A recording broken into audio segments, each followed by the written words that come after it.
May 28th, 2022, just outside of Charlotte, North Carolina, the 2022 edition of the Coca-Cola 600 is about to get underway. But wait a minute, hold up. Why should I care about this event? And from out of that fact, what is this event? Well, I can't exactly answer the first one because it's all about your personality and what kind of person you are, but I can answer the second question. The Coca-Cola 600 has been hosted by NASCAR. Yeah, NASCAR, a series where a bunch of idiots drive around for 3 to 4 hours. However, this race is a little bit different. Instead of 3 to 4 hours, it's 4 to 5. Jokes aside, the Coke 600 has been the longest race in NASCAR for over 60 years, and today the race is being held in the legendary Charlotte Motor Speedway, which is a 1.5 mile long tri-oval. Well, hopefully that answered your questions, and if it didn't, I don't know, go do your own research, I'm not your secretary. For those still watching, if you don't mind of course, I'm going to introduce you to a couple of our quote-unquote main characters. The first main character I want to introduce is Kyle Larson. Driving the blue and white 5 car, he had won the race last year with over 300 laps led on the day by him. Of course, you can never count out Ross Chastain. Coming off a hot streak of good finishes in his first win, he's hit the ground running this year and he hopes to continue his good luck into the Coke 600. Another favorite is Denny Hamlin.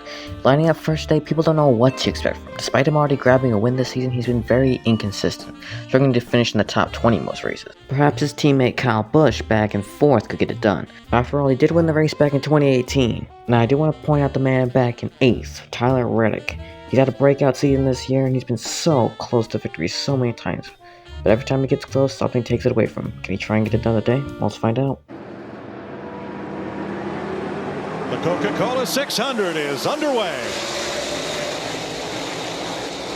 Off the start, Kyle Busch got past Hamlin, and it seemed like he would have the car to beat.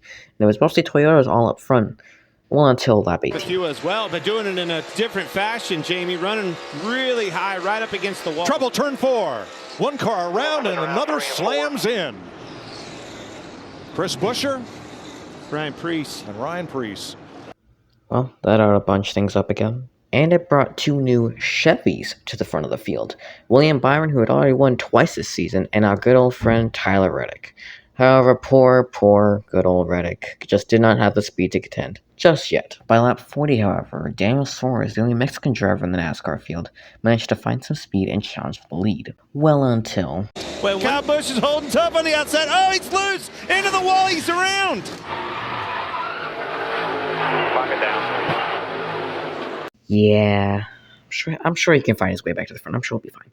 Moving on from that mess, on the restart, Daniel Suarez got out front and stayed there, gaining a huge lead until a caution came out and he dropped back to 3rd on the restart.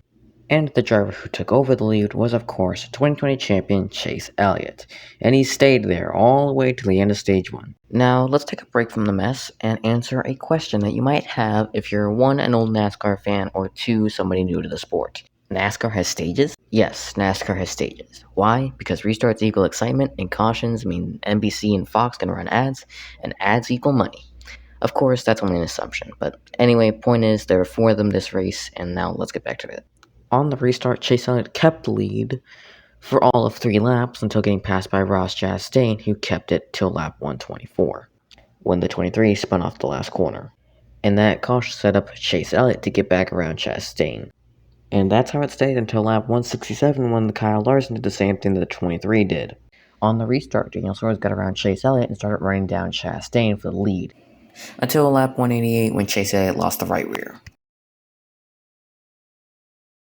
And that caution would set up a 9-lap sprint to the end of the stage. It'll be 9 to go in stage 2.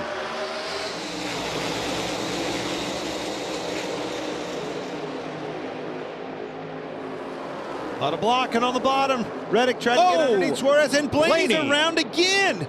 And he gets nailed by the 11. And it's the big one in turn 2. Yes, Larry Mack, it was the big one. In total, 13 cars were involved in that crash. Only 4 were out of the race, however. And then that crash would set up a 4-lap sprint this time to the end of stage 2, in which Daniel Suarez, Ross Chastain, and Erik Jones would all go at it trying to get that stage win. Of course, though, Daniel Suarez would come out on top. After a chaotic restart, Erik Jones got shuffled to the back, but Suarez and Chastain still stayed at the front and started battling each other. After a quick caution on lap 221 where Daniel Suarez got shuffled to the back due to pit stops, Chastain was left to fight the 22 of Joey Logano for about 3 laps. Then Chastain drove off. Also, hey look, it's Kyle Busch. By lap 252, Suarez had passed all the traffic and ran down Chastain to grab that lead. Then, just 3 laps later on lap 255, the 16 spun off the final corner. And, as they restarted with 43 laps to go, it seemed maybe Tyler Reddick and Chase Briscoe would have something for Chastain. And they did, for around 15 laps. And after those 15 laps, they all got nice and orderly as Briscoe couldn't catch Chastain.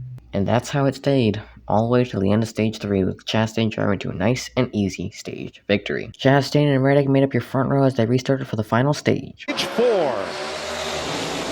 Alright, now remember a couple minutes ago when I said, however, poor, good old Reddick just did not have the speed to contend. Just yet. Yeah, well let me tell you what, he found it and he used it to go up there and grab the lead from Chastain. And credit where credit's due, it took Chastain 20 laps to catch Reddick. Of course he did catch him and pass him on lap 323, but hey, Reddick put up a good fight, am I right? Oh, and his left rear tire has disintegrated. Guess it just isn't Tyler Reddick's day. Maybe this will at least set up an interesting restart. With 55 to go, it'll be Larson versus Chastain for the restart. Austin Dillon, Kyle Busch, and Denny Hamlin. Here we go.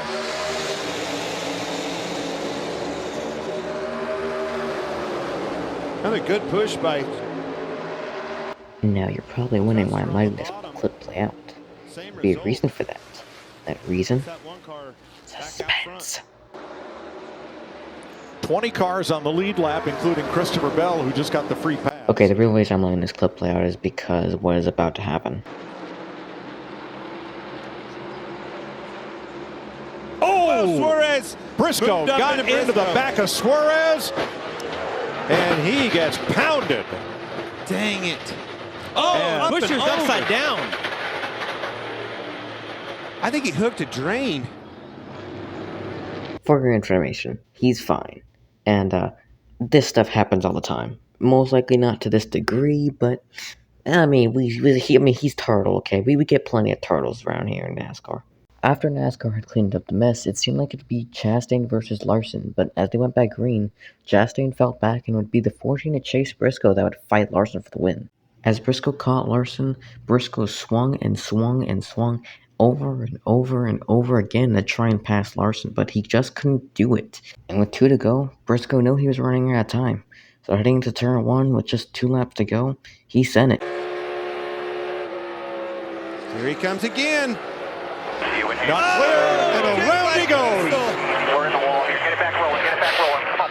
And the caution waves.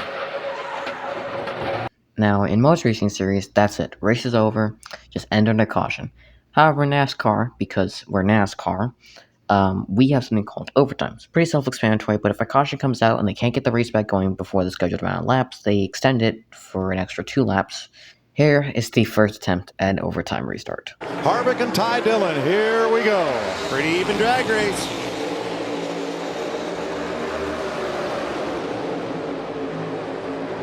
Still in line here. All clear. Clear up. Alright, probably a good time to mention this man, Austin Dillon. He had been sent back around the top 15 or top 10 to my memory, but with that caution, it put him in a good position to pounce on the restart. And boy did he pounce.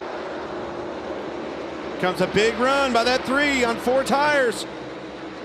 Look out, here it is. He's there on Kyle Larson. Austin Dillon bobbles just a little bit. Oh, now he's on the outside. Chastain's got him. 4 wide. Oh, they're wrecking. Unbelievable. Truly unbelievable. Despite only 3 cars DNFing from that crash knocked a lot of speed out of a bunch of good cars.